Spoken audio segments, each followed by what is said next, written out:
Hello friends, नमस्कार।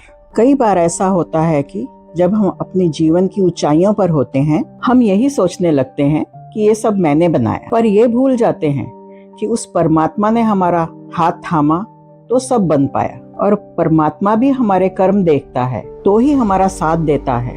हम कर्म अच्छे करें, मेहनत करें तो ही हमारा भाग्य हमारा साथ देता है। आज आपको एक कहानी सुनाते हैं अपाहिज लड़के की और परमात्मा की। किसी गांव में एक ब्राह्मण के घर एक अपाहिज लड़का पैदा होता है। वो जब बड़ा होता है तो उसके पिताजी उसे गोद में उठाकर राजा के दरबार में लेकर जाते हैं। उस समय दरबार में किसी बात पर वार्तालाप हो रहा होता है।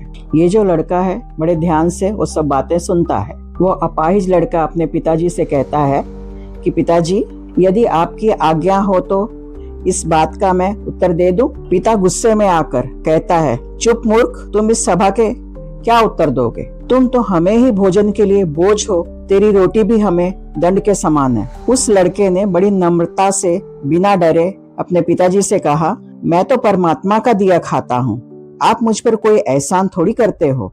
उस ब्राह्मण ने बेटे की बात सुनकर बहुत क्रोधित हुआ और उसे उठाकर घर ले आया। घर वापस आकर अपनी पत्नी से कहता है कि देख, तेरा बेटा क्या कह रहा है कि मैं परमात्मा का दिया खाता हूँ। यह सुनकर उसकी माँ को भी बड़ा गुस्सा आता है। माँ बाप ने कहा कि अगर तुम परमात्मा का दिया खाते हो तो ठीक है, अब चलो तुम्हें जंगल में छोड़ आते हैं, देखते हैं तुम्हें कौन सा परमात्मा खाने को देता है। ये कहने के बाद जो ब्राह्मण होता है वो अपने लड़के को लेकर जंगल चला जाता है और वहीं जंगल में उसे छोड़ाता। वो लड़का वहीं बैठकर राम नाम का जाप करता रहा और परमात्मा की कृपा से जंगल के पक्षी फल फूल लाकर उसके आगे रखने लग गए। वो लड़का राम नाम जपते हुए यही सोचता कि अगर परमात्मा ने मुझे अपाहिज बनाया है, कुछ तो मेरे भाग्य में लिखा होगा। एक दिन भगवान नारद जी भ्रमण करते हुए उधर आ गए। उन्होंने राम नाम की आवाज सुनी तो उस लड़के के पास उस लड़के ने नारद जी को देखकर प्रणाम किया।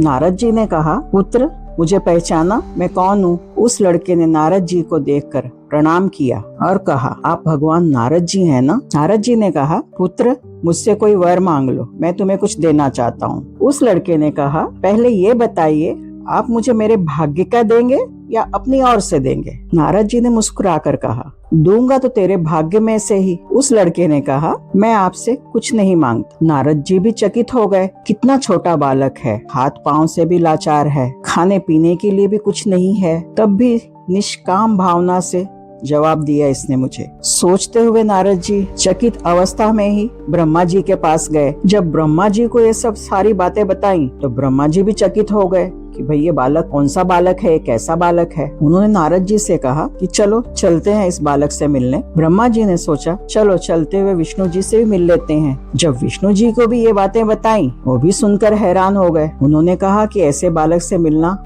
चाहिए और ये मिलकर शिवपुरी की ओर चल पड़े। जब कैलाशपति भगवान शंकर जी ने यह बात सुनी, उन्होंने कहा, चलो चलते हैं इस बालक से मिलने। और ये तीनों देव उस जंगल में आ गए जहाँ पर वो लड़का बैठा हुआ था। और भगवान नारद जी ने दूर से ही इशारा कर दिया कि वो लड़का उस झाड़ी के नीचे बैठा हुआ है। ब्रह्मा जी उस लड़के के पास गए। उस लड़के ने नमस्कार किया। ब्रह्मा जी ने कहा, पुत्र, मुझे पहचाना? लड़के ने कहा, हाँ जी, ब्रह्मा जी हो ना? ब्रह्मा जी ने उस लड़के से कहा, जो कुछ भी चाहते हो वो मांग लो। लड़के ने कहा, मेरे भाग्य में से दोगे या अपनी ओर से दोगे? ब्रह्मा जी ने कहा, दूंगा तो तुम्हारे ही भाग्य का। लड़के ने कहा, मुझे कुछ नहीं चाहिए। ब्रह्मा जी ये उत्तर सुनकर वापस लौट आए। भगवान विष्णु जी मिलने गए। लड़के ने नमस्कार किया। भगवान विष्णु ने कहा, तुम बहुत दुखी हो, इसलिए मुझसे कोई वर मांग लो। लड़के ने फिर से वही सवाल दोहराया। विष्णु जी भी वहाँ से वापस आ गए। भगवान शंकर जी गए उस लड़के से मिलने। उन्होंने भी उसे मांगने के लिए प्रेरित किया कि पुत्र, मांग लो जो तुम्हें चाहिए। लड़के ने अपना वही सवाल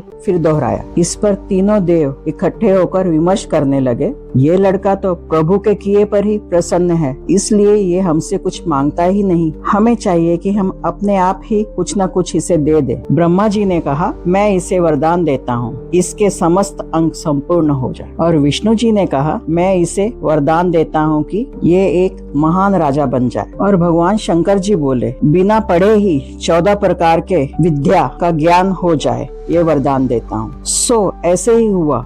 उसके समस्त अंग भी संपूर्ण हो गए, उसे 14 विद्या का ज्ञान भी हो गया। उसी समय उस देश के राजा का देहांत हो गया। उसका कोई पुत्र नहीं था। इस लड़के को देश का राजा बना दिया गया। प्रभु के किए पर ही प्रसन्न रहने के कारण उस लड़के को सब कुछ प्राप्त हो गया।